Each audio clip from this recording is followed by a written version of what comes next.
Homie, diles tú, la juventud se me escapó sin su virtud. The streets smells miseria en blood. Ya solo te rima en cualquier neighborhood. ¿Quién soñaste ser al creer poder? Hola, estamos en La Zurda. Como tenemos muchas cosas importantes que hablar, yo no me voy a extender en ningún preámbulo y paso a presentar a nuestro gran invitado de hoy, que es Abuy Enfebea, periodista, escritor, activista panafricanista. Dirige Uruhu África Televisión. Es cofundador de los Panteras Negras del Estado español y es miembro también del movimiento panafricanista. Tenemos que darle la bienvenida a Abuy. Es un placer para nosotros tenerte aquí, que nos vienes a hablar de toda una problemática, ¿no es cierto? No, y de cosas buenas también. Para mí es un honor estar en La Zurda, que es un medio que respeto y admiro. Muchas gracias. Hace mucho tiempo que sigo este medio y lo conocí gracias a Pablo Hasél. Y creo que el trabajo que hace La Zurda, que es un medio importante de debate, de crear discurso político y un poco también de descolonizar los campos del saber en los marcos de La Zurda. Eso es la idea. Abuy, ¿qué es el panafricanismo? Bueno, el panafricanismo es una ideología, una corriente de pensamiento y un movimiento político. Es las tres cosas. Desde el punto de vista ideológico, el panafricanismo surge a partir de lo que sería el cimarronaje, el quilombismo o el palenquismo, como lo diríamos, ¿no? Ay, ¿qué? Cuentan. Los movimientos que se producen de levantamiento contra la esclavitud, de los esclavizados que se levantan contra la esclavitud y generan los palenques, los quilombos, se van a crear sus propios espacios de ciudades. También son personas que tienen un pensamiento político, en este caso Bencos Viejos, el propio Zumbi de los Palmares y otra gente, pues comienzan a generar un pensamiento panafricanista, es decir, gente que viven de muchas partes de África, de Angola, Fang, Bubis, Wolof, de diferentes tribus y etnias, que generan un espacio político que llamamos el quilombo, la fortaleza. Entonces, a partir de ahí emerge el panafricanismo como ideología. Primero se llamó pannegrismo, después a partir de 1804, la que triunfa la Revolución de Haití, es cuando el panafricanismo es el primer gran éxito del panafricanismo. Haití es el producto de un grupo de esclavos que se rebelan y triunfan. Por tanto, por eso es tan importante para el panafricanismo Haití, porque es la demostración de que se puede vencer a la esclavitud, al colonialismo y sobrevivir. Y entonces esto fue un hecho importante. A partir de esta época, pues hay otro movimiento que se llama el movimiento Back to Africa, que es el movimiento en que la gente de toda América, desde Estados Unidos, Colombia, Ecuador, Venezuela, hasta Argentina, Chile, los negros quieren retomar su contacto con África. Entonces, su identidad, ¿no? Físicamente se crea Liberia como un estado donde los negros van a ir ahí a retomar, ¿no?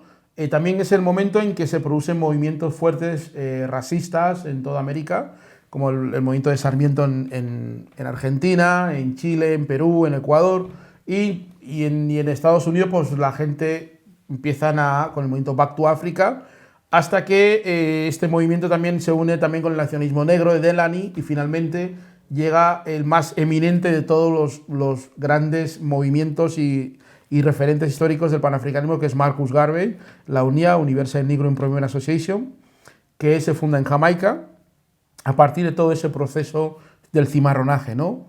Entonces, bueno, esa es una parte es el proceso panafricanista a nivel ideológico. El panafricanismo, a partir de la teoría de Kwame Nkrumah, lo que pretende es la unidad de los pueblos africanos de casa y del mundo para crear One Africa, One Nation, una sola nación africana socialista que puede enfrentarse a Europa y a Estados Unidos como potencias que son en nivel internacional, ¿no? Es decir, los estados africanos fragmentados y pequeños por sí solos no pueden competir con ningún mercado de la Unión Europea, ni con Estados Unidos, ni con Japón, ni con China.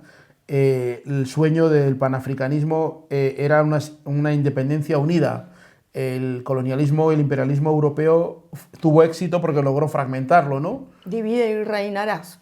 Sí, la famosa frase. logró que no se concretara en el ámbito político. Lo único que se concretó fue la Unión Africana, que es una entidad que existe. Y a nivel de movimiento, el panafricanismo como movimiento es un movimiento social, político y cultural que tiene en Ecuador la Cuarta Internacional Panafricanista, que está en Chile, en Ecuador, en México, en Brasil, con Hamilton Borges, Andrea, en Ghana, en Guinea y en otras partes del mundo, y que participa de diferentes luchas: la lucha del movimiento por reparación, la lucha de los CIES, la lucha de los inmigrantes, la lucha de las mujeres.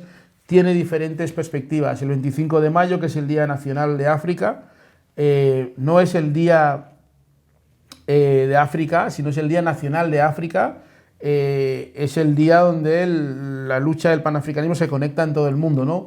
Pero, por ejemplo, en diferentes partes, en Brasil, por ejemplo, los panafricanistas con campaña real luchan para que el Estado deje de matar a los negros, la campaña contra el genocidio negro. En Brasil se matan al año pues alrededor de 1.000 o 2.000 jóvenes afros.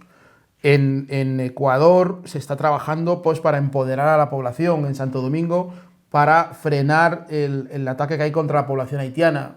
En España pues se trabaja con el tema de los CIES, el tema de los inmigrantes, el tema del empoderamiento político, el tema cultural, en Francia, en Inglaterra, en cada sitio. Y eso es parte de un movimiento internacional que se llama Cuarta Internacional Panafricanista, y que, bueno, que en este momento lo que hace es tratar de darle una orientación política frente a la orientación folclórica que también existe de las luchas sociales africanas. Y ahora que hablas tú de la orientación folclórica, ¿a qué te refieres con esto de la orientación folclórica?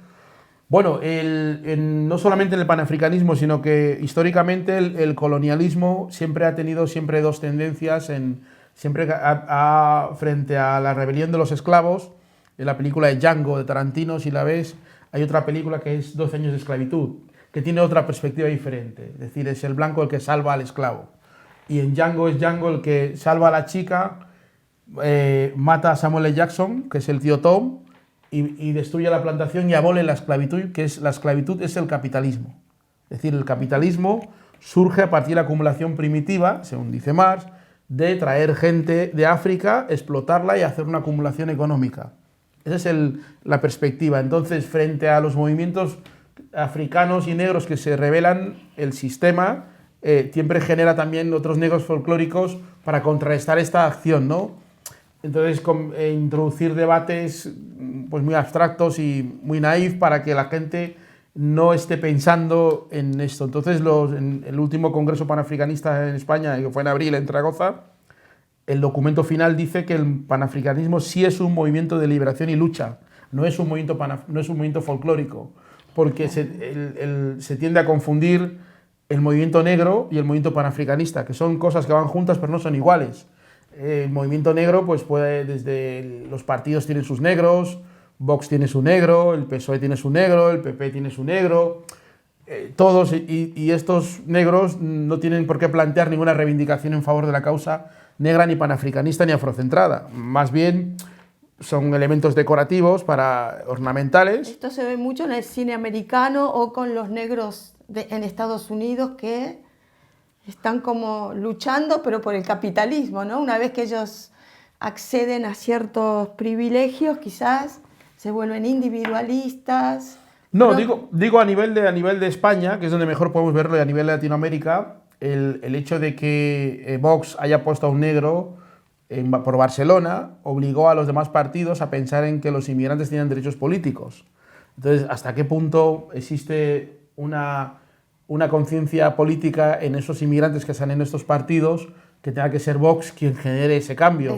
Entonces, eso es un debate muy profundo y muy antiguo que ya se dio con Marcus Garvey y William Du Bois en los años 20, y está puesto en un famoso libro que se llama The Crisis of the Negro Intellectual, de Harold Krauss, donde ya aparece esa idea de que frente a un cuestionamiento profundo de la esclavitud, el amo tiene que generar a unos esclavos que defiendan su proyecto, o por lo menos se crea una confusión o que nieguen el proceso. O sea, ahora mismo tenemos un debate muy fuerte donde se habla de que no hay un proceso histórico, cuando es mentira. En España, en el Estado español o el Reino de España, como queráis decirlo, Hay una referencia como Alfonso Arcelín, que fue el médico haitiano que luchó contra el negro de Bañoles. Hay gente como Guillén de Fac, hay gente como Rebey Sipi, hay gente como Rasbabi, hay gente como Luis Alberto Alarcón, hay gente como Madiba Cissé. O sea, hay referentes por un montón, pero el amo genera en las nuevas generaciones la idea de que nunca ha habido nada y que ellos son los primeros que van a generar un cambio. Esa estrategia ya estaba hecha en los años 20 con la UNIA, ya se hizo también con Patrice Lumumba en el Congo. Esa estrategia siempre se hace, ¿no? O con Malcolm X, ¿no? Para poder acabar con Malcolm X necesitas generar una atmósfera donde no exista una perspectiva histórica de la lucha negra y de la opresión de los negros. El movimiento panafricanista, como movimiento, como ideología, como doctrina y como propuesta política, es la única que ha logrado los mayores cotas de libertad para el mundo africano. Fuimos los panafricanistas los que abolimos la esclavitud, fuimos los panafricanistas los que creamos el Estado de Haití, fuimos los panafricanistas los que enfrentamos a Mussolini cuando invadió Etiopía. Los panafricanistas trajimos la cultura del reggae, del rap y otras cosas a un nivel de liberación. Y en el Estado español hemos sido los panafricanistas quienes hemos generado las mayores cotas legislativas de libertad, como fue la PNL de 2010 o la Ley 72/2003, Ley de Igualdad de Trato. Y en otras partes del mundo, ¿no? Es evidente que la contradicción amo, esclavo, plantación, libertad, plantación, quilombo, sigue existiendo hasta a día de hoy, no solo entre los negros, en cualquier ámbito de la sociedad en el mundo. La lucha que hacen colectivos contra los CIES y sobre todo la lucha que hacen las organizaciones africanas, ¿no? Por ejemplo, aquí en Barcelona hay organizaciones como los Manteros, como Foja, como Lukuntaka, como el Movimiento Panafricanista, como Guanáfrica, que están haciendo una labor muy importante, o la Federación de Asociaciones de Guinea-Conakry, los compañeros de Gambia que están trabajando, el Sarjo, Castro y toda gente, y que tratan de que nosotros no luchamos contra el racismo, como decía Malcolm X, luchamos contra las condiciones coloniales que permiten este racismo. Y una de ellas es el tema del perfilamiento racial en la calle, ¿no? En la calle, entonces, en los medios de comunicación, en todos lados. Entonces, permanentemente estamos teniendo esa estigmatización, podríamos decir, de los africanos o de otras etnias también, ¿no? Como puede pasar con los pakistaníes, con alguien que no tenga el rasgo europeo, entre comillas, porque Europa en realidad no es blanca, ¿no? Efectivamente, eso lo dice muy bien Daniela Ortiz en su libro El ABC del racismo, y es verdad, pero Europa nunca fue blanca, pero claro. El tema es que el sistema educativo de Cataluña, por ejemplo, ya que estamos en Cataluña, no permite a los niños conocer eso que estamos diciendo tú y yo de que Europa no es blanca. El hecho de que Barcelona fuera la capital del esclavismo, la vanguardia del esclavismo, y que lo que es la burguesía catalana, todo el imperio económico catalán se hizo con la venta de esclavos, con el tráfico negrero, eso no se conoce en ningún sitio. Y las personas que decimos esto nos miran como si fuéramos unos bungu bulungu, como se dice.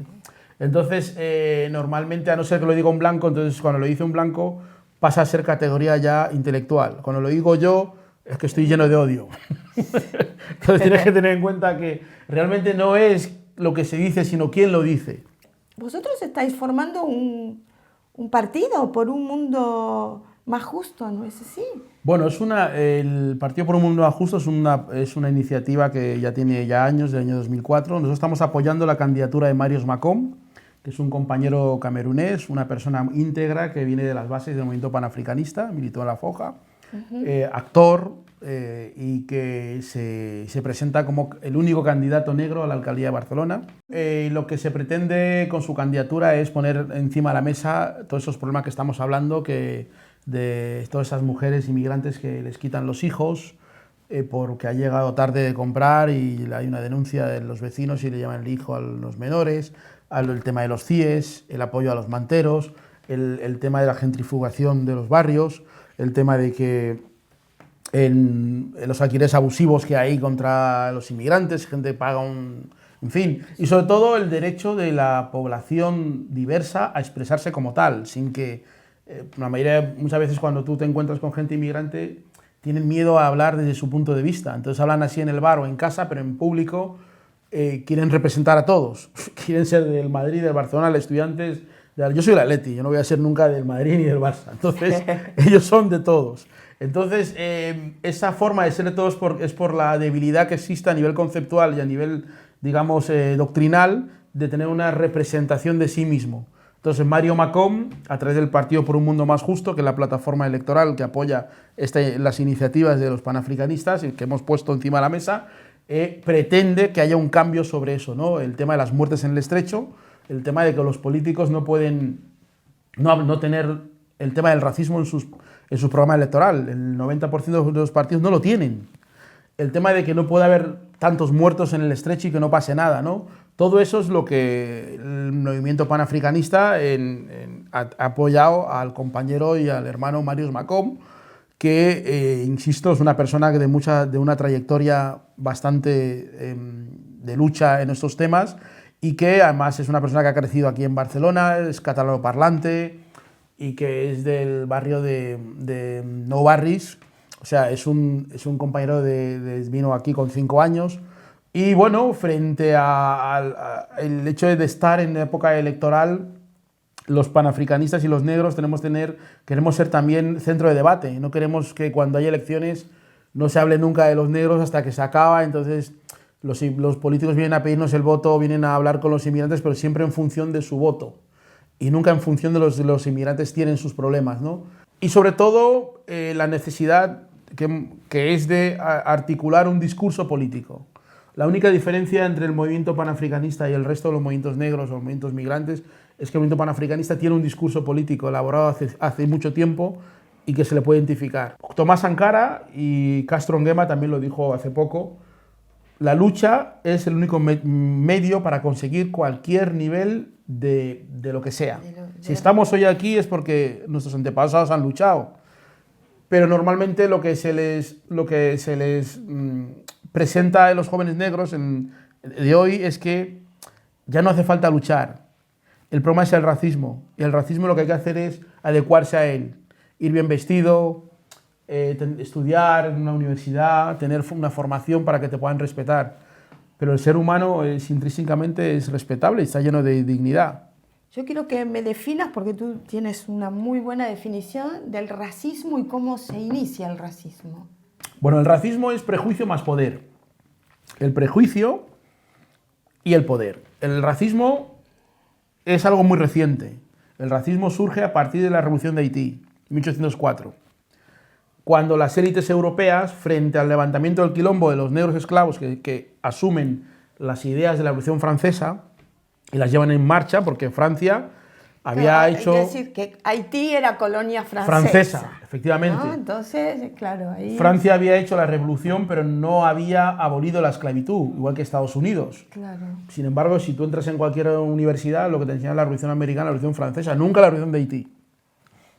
Entonces, los haitianos, frente a lo que pasa, las élites europeas tienen que generar una ideología que es el racismo, que es la ideología de los pueblos dominantes que ejercen el colonialismo, para justificar su poder sobre los negros, sobre chinos, sobre indígenas, sobre otros pueblos, se inventa el racismo. Entonces surgen Gobineau, Hegel, Spencer, todos esos teóricos, ideólogos, Tintino en el Congo, que es un tebeo, ¿sabes? Todos estos que vemos que siempre nos enseñan, por ejemplo, Kant, todos esos filósofos que nosotros leemos como grandes personas, la mayoría eran casi todos esclavistas y racistas. Grandes pensadores. Forjadores de las revoluciones y las independencias. Efectivamente. Por ejemplo, el caso más elocuente, pero que nadie...